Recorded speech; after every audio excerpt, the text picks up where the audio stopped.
In this video, I'm going to show you how to connect your Phantom wallet to your Bullx account. If you find this video helpful, please consider to like this video and subscribe to my channel. In saying that, let's just jump straight into the video. Alright, so for this demonstration, I'm going to use my web browser and head on over to bullx.io. Once I'm here, I want to make sure to log in. As you can see, I'm logged in the top right hand corner at Tutorial Wiz.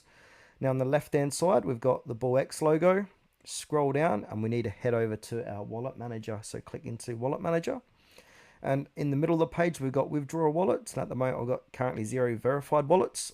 We want to click on the add wallet button there. Wallet type, choose Solana,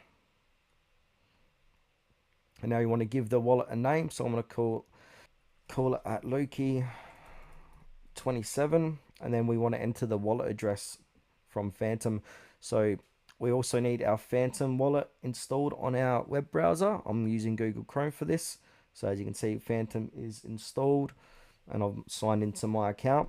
Now from here, we want to click on the receive button and then click on Solana. I'm going to copy this code, and your wallet name needs to match here as well. So at Loki 27, and now I'm going to enter that wallet address here, and then I'm going to go ahead and click on add wallet.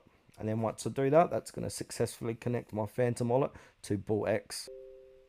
So as you can see, wallet generated successfully. So if you don't put in if I go over here on Phantom wallet, if you don't put in that name correctly, you're not going to be able to connect it. So make sure you use your Phantom wallet name.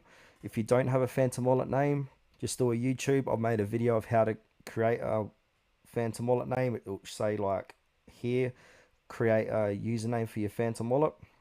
Yeah, and that's as simple as that, how to connect your Phantom wallet to Bullx.